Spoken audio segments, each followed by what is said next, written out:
su'aal aan mar walba isweydiino laga yaabay in googadaha aan mar uun weydiisay maxaan u aqoon lahaynaa waxa aan nahay iyo cidda aan ka soo jeedno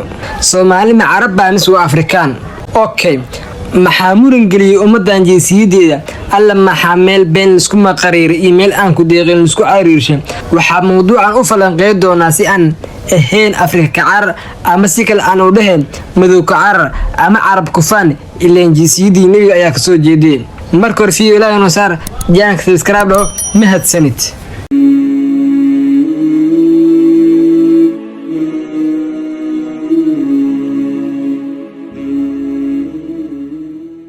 فرع بسالشة فرع خوشنا فرع كودين يا حسامات معربة مسوي أفكان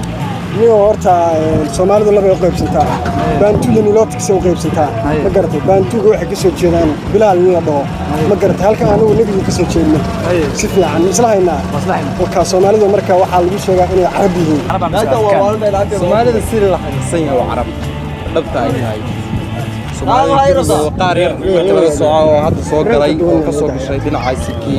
تتعلم ليه ما تتعلم حلاحة حلاحة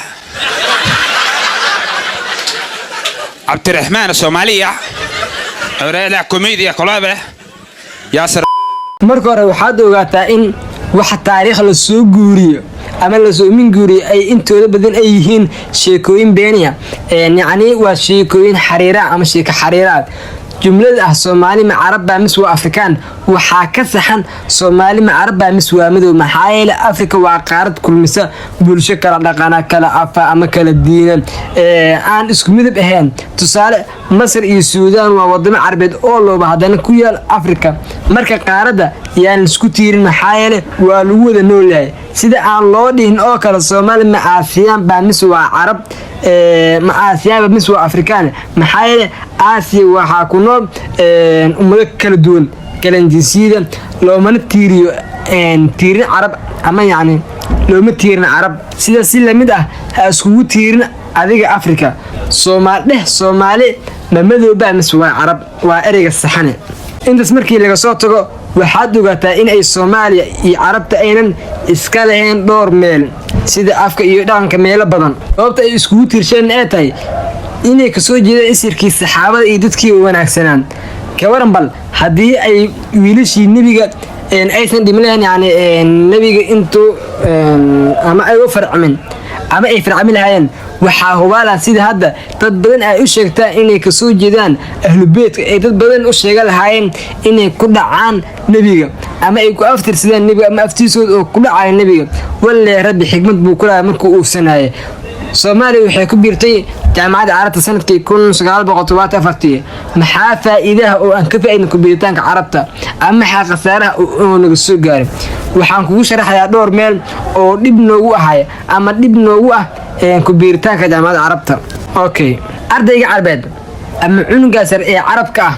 ee iskuulka dhigto waxaa loogu dhigaa iskuulkaas Soomaaliya waa wadan ka tirsan jaamacadda Carabta waana wadan Carabeed oo ku yaala geeska Afrika cunugaas waxaa ogaataa in dhammaan dawladaha xubnaha ka jaamacadda Carabta ee 26 dawlad ka kooban ku hadla af Carabiga in loo dhigo abaanadooda loogan taariikhay wadankaas ama wadamada kala duwan arkane wariyaal kala duwan oo ku soo jeedo wadamada Carabiga oo ku hadlaya Carabi okay Soomaaliya oo maqan ogow in cunugaas aan loo dhigin ama uusan arkin abwaan Soomaaliyeed oo Carabi ku gabyaayo TV-gan uusan ka arkin wariyo Soomaaliyeed maxaa yeelay abwaano waa leenahay laakiin Carabi kuma gabyaan wariyaal waa leenahay laakiin Carabi wax kuma soo gudbiyaan ilaa dadkeena Carabi ma yaqaanaan markii laga reebay intii bartamooyaane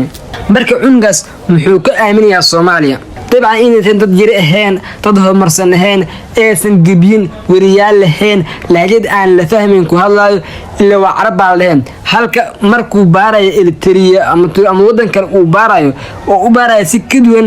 سيد وأنا كنا باراي أجي هنا إن جد كان وحكست وهست إليهم لكن أسيق أون فهمين ما دام أي لغات كهلا يعني أذيك كائن من زي إن ودن عربيات هاي لغات أكوالي سنة لغات ككن أما إن لهجت ككنا وأن لفهم كريم Soomaaliya oo Carabta ugu Eritrea iyo Ethiopia maxaa keenay inay ka mid noqoto ururka jaamacadda Carabta ogow waxa ururkan ku midaysan wadamo ku hadla af carabiga ama ku hadla af carabiga soomaalina ay ku kala duwan yihiin meelo badan waxa keenana waxay tahay dana dhaqaale iyo dana siyaasadeed iyo dana gaar oo Soomaali laga leeyahay waxaana taasi ku cadeynayso in asalkaada uu yahay carab inuu asalkaada uusan ahayn carab aan dhahe markii in Soomaaliya ka soo jeedo in Soomaali ka soo jeedo in carab ka soo jeedo ay isdagaalaan ogow ninka kale ee carbeed imaadon meeshan inuu taageero doon midka ay isku dhow yihiin adigana laga danaanin doono sida markii walaalka kula dhashay oo aad ugu dhaanaysid markuu la dagaalamayo cunug aad diristii ama xitaa qaraabo tihiin ayuu ninka carabkaan ah ugu danaaninaya midka ay isku ama isku af ay wada ama adkaaga dhow dadka ku nool Afrika ee midowga waxay ka soo jeedaan ogow waxay ka soo jeedaan Ham ama Kushi asi ayaan ka farcameen halka carabta ay ku aftirsadaan Sam ba ee dhigays aabaha Soomaaliyeed dhalinyaro waxaan hore u soo jeedinay inaynu nahay asalkii aadanaha okay haddaba intaynaan gelin asalkii aadanaha sida aynu ku nahay oo horeynu u soo sharaxnay iminkana aan u sharxi doono mar kale waxaan doonayaa horta maankaaga inaad ku haysid inaad tahay isir qaali ah ee aada u facweyn inaad tahay isir qaali ah ee curudkii ah inaad tahay curud waxaa la yidhaahdaa ilmaha aabbaha iyo hooyada ay ku bilowdaan ilmaha kale ka waaweyn kan ugu weyn ayaa la yidhaahdaa curudkii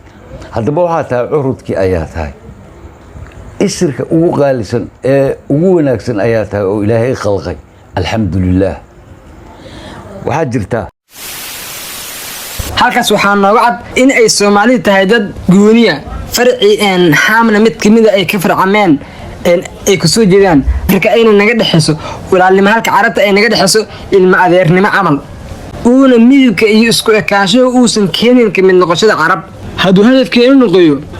ama hadalkeenu uu noqoyo kaanu ku dhalay odayga carabka halka yimaaday gabar Afrikaan صح marka midibkii waxa ka raacday marka midibkii waxa raacnay gabadhii qaar waa leeyahay cadcad oo cadaan caadi carab waa leeyahay laakiin badankeena waa soo shaqeeyay midabka cadaan baa mise yaani waa madow ما عرفتها يا أفكر محاوكنا ya أفكر محاوكنا Afrika waxaana keenay hay muhaajiriin baan nahanay carabta duuday nabiga waa wada wala haajiri jiray ma garad diinka hadda meel baa la geen jiray ma garad halkaan dibaan diintana la soo gashay inaan imaano ma garad waxa Afrika ay keenay uu wada u shaajiray waxa halkaan ku beerno Somalis deny Africanity. They do not want to be identified as African. They want to be Arabs. And the Arabs are pushing them. waxaan ka soo jeednay carab oo aaba arbeed oo soo haajiray ayaa geeska Afrika inuu imaaday kadibna aan ku farcan markuu aabahan imaanaya ama ninka carbeed wadanka lama deganay miya malul haawana buu ahaa yaasa ku diray gabadha marka dhihiisi Soomaaliyu yimid gabar Afrikaan ayuu guursay ama gabar meesha joogta ayuu guursay sidaas ayaan ku farcan oo uu noqon dad madow iyo cadaan isku jiro waaw hadalkaas ogow inuu farxad gelinayo cadawgaaga ay ugu horeyso Ethiopia iyo Kenya oo waxay xaq u leeyihiin inay biri ku dhahaan dhulkan tahriib baa ku timid hayaay waka adigu ma lihide aad meeshii aabaha uu ku soo haajiray oo waxay Ethiopia u sameeyeen ciidan badeed ayadoo bad lahayn waa sidaas ogow inay carabtu ay dad islaaween yaani kibir badan markii laga soo tagay inay nawaalad islaamnimada haddana ma aha in aad dad aan iska kaalaween ama iska kaalaween aan ka daba qorno anu kumali carabta nac oo la oleytan ma kumali wadad islaam oo aan min nawaalad laakiin waxa ku leeyahay danahaada garo ormadaba iyo elektriiba waa dad qurxoon Soomaali amala haddana ma sheegtaa inay yihiin carab ayadoo wiliba carabta ay sheegatay inay elektrii tahay wadan carbeed haddana kuma fahanto carabnimo maxaa keenay oo aanaka aan ugu fahanayna ileen islaamnimadu kuma xirin inaa carab tahay ama aa ku aftirsato ogow inaa carab tahay sareen gooniya kuma yeelayso oo rabbi wuxuu leeyahay يا أيها الناس إنا خلقناكم من ذكر وأنثى وجعلناكم شعوبا وقبائل لتعارف الله بحراي إن أكرمكم عند الله أتقاكم وحلوك السرية martabada lagu karsanaa waxay tahay alla ka cabsiga carab ahay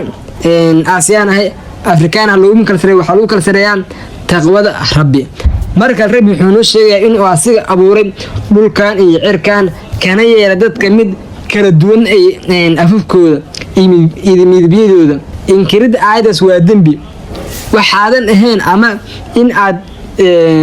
dafirto faracaada sheegatana farac ka duwan waa dembi alla marka wuxuu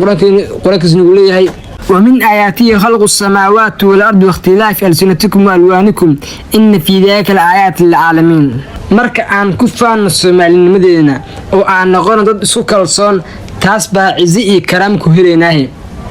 waxaan ku soo gabagabeynayaa mawduucan gabay uu tirshay abwaan Cabduqaadir Xirsi Yamyam Allah naxariiste Afrikada madow iyo ormada aan wada naal ma inta ilaawbaan Abu Hashim galaya